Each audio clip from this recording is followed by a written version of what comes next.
Halo teman-teman, jumpa lagi dengan saya Depri Saipullah. Program naturalisasi jalan terus. Saat ini dipastikan ada dua pemain yang akan hadir. Dua pemain keturunan baru yang akan hadir di Timnas Indonesia.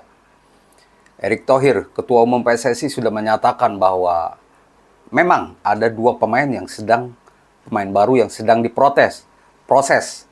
Tapi dia tidak mau mengungkapkan namanya karena dia ingin dua pemain itu salaman dulu dan foto dengan dirinya. Itu dengan adanya proses itu berarti awal proses naturalisasi sudah sah.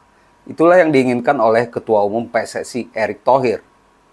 Dan sudah banyak beredar nama dan dua nama kuat yang disinyalir menjadi naturalisasi baru untuk Timnas Indonesia adalah Calvin Verdong dan Jens Raven. Calvin Verdong, dia sudah mengaku sendiri kepada Football Frimer saat diwawancara bahwa dia memang sedang atau akan memproses proses naturalisasinya. Calvin Verdong ini pemain dengan postur tidak tinggi, tapi dia bisa main di tiga posisi, bek kiri, tengah, dan juga gelandang bertahan. Calvin Verdong mengatakan bahwa dia sangat antusias gabung Timnas Indonesia karena dia menyadari di usia yang mau 27 tahun pada 26 April nanti dia sudah tidak berpeluang memperkuat Belanda. Lagi pula dia ingin gabung dengan Indonesia yang dinilainya mengalami perkembangan sepak bola yang pesat. Selain itu, Indonesia juga dalam perjalanan menuju Piala Dunia. Dia mengatakan siapa tahu dia bisa main di Piala Dunia, dan itu buat dia sebuah kejutan karena belum pernah terpikirkan sebelumnya. Jadi daya tarik ini yang membuat Calvin Verdong ingin gabung Indonesia. Lalu ada juga Jens Raven, pemain belia 18 tahun dari Dordrecht U21. Pemain ini memang masih junior ya, bisa disebut pemain sangat muda. Maka itu Erick Thohir tidak menyebut nama, mengatakan butuh waktu bagi pemain ini jadi tulang punggung Timnas Indonesia. Memang semuanya belum ada yang fix ya, karena belakangan juga oleh Roma ini masih disebut-sebut saja. Tapi Jens Raven, dia sudah dilihat oleh Sintayang penampilannya waktu di Belanda awal Maret lalu. Dan penampilannya juga tidak buruk-buruk amat dengan Dordrecht U21. Dia bisa mencetak 6 gol dari 16 kali penampilan di Liga Belanda U21.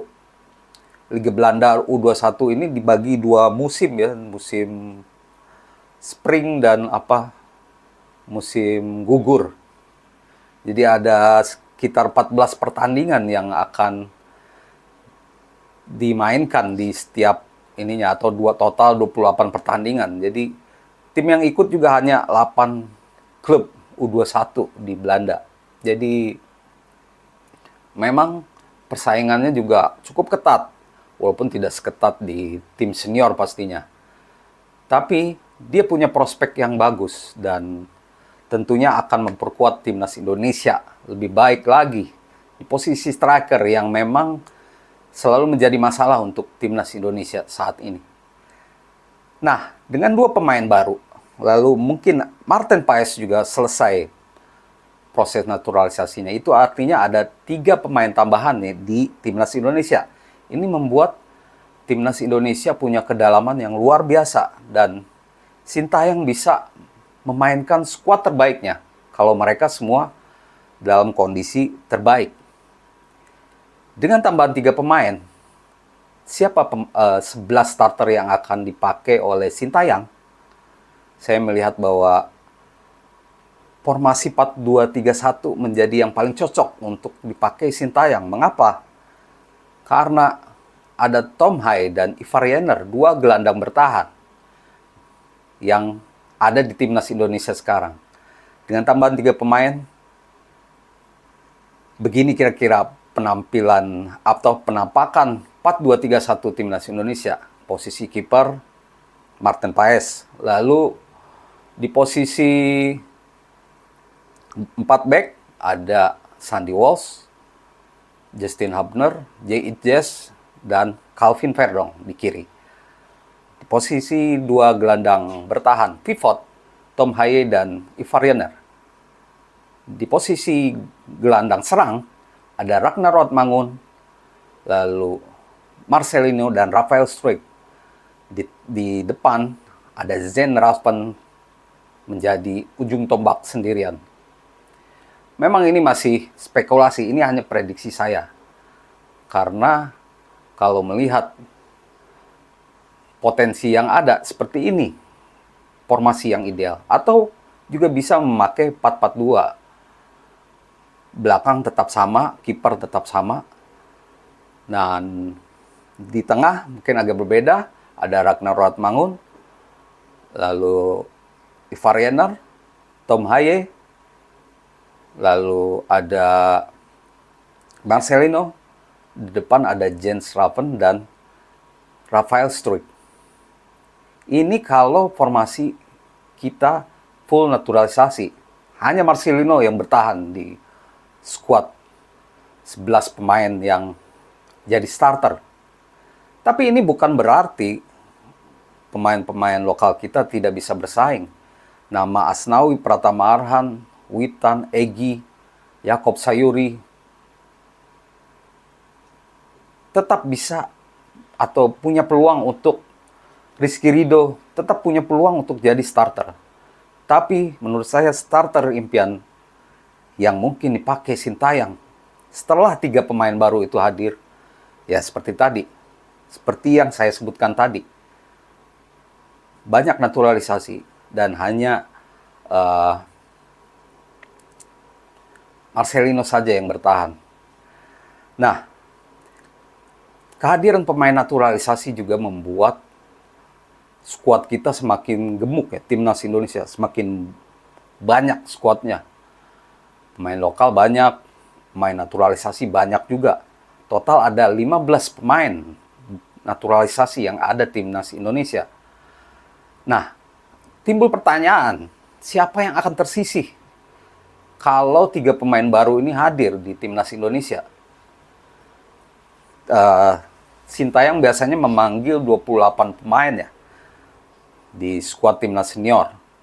Dari data pemain terakhir lawan Vietnam, itu artinya kalau 28 pemain ditambah 3 pemain baru, jadi ada 31 pemain yang ada di timnas Indonesia. Itu artinya ada 3 pemain yang harus tersingkir dari 28 pemain ya. Dan menurut saya, untuk posisi kiper, karena ada Martin Paes, Hernando Ari dan Adi Satrio akan aman. Jadi cadangan mungkin yang tersisi ya Sahrul Trisna, Nadio, dan Muhammad Riyandi itu akan tersisi. Tapi kita tidak tahu juga dinamikanya seperti apa ke depan. Di posisi back ya karena ada Calvin Verdong ya mungkin Edo Febriansah yang akan mengalah. Sedangkan di depan mungkin dengan hadirnya Jens Raven, Dimas Derajat akan mengalah juga untuk posisi striker. Tapi skuad timnas Indonesia tidak berhenti sampai di situ. 28 pemain ini akan dikerucutkan lagi jadi 23 pemain. Artinya 5 pemain lagi akan dikurangi. Dan ini menjadi masalah pelik. Kalau saya, prediksi saya mungkin posisi back itu ya Wahyu Prasetyo dan nah ini pelik. Apakah Jordi Amat atau Saint Patinama yang tersisih? Karena Jordi Amat sering cedera, Saint Patinama juga cedera. Sampai saat ini belum ada kabar terbaru. Mungkin di posisi back nama-nama itu yang akan tersisih. Di posisi tengah mungkin ada 2 nama atau mungkin ada 1 nama, tapi mungkin 2 nama. Dan itu mungkin yang tersisih adalah Mark Klok dan Ricky Kambuaya. Sedangkan di depan mungkin ya Hoki Caraka tersisih atau kita lihat perkembangannya nanti. Apakah Hoki Caraka atau Ramadan Sananta. Karena ini semakin mengerucut. Inilah kondisi yang diinginkan oleh Sintayong, persaingan yang ketat. Kita tidak tahu dinamika ke depan saat Juni nanti. Mungkin ada perkembangan pemain tambah baik permainan pilihannya, dan itu bisa membuat Sintayong menjatuhkan pilihan kepada dia. Dan tentunya semua ini akan berdampak pada kekuatan timnas Indonesia menjelang kualifikasi Piala Dunia agar mimpi ke Piala Dunia itu bisa terwujud. Demikian ulasan saya, Depri Saifullah. Terima kasih atas perhatiannya dan semoga menjadi informasi yang baik untuk teman-teman semua. Terima kasih dan salam olahraga.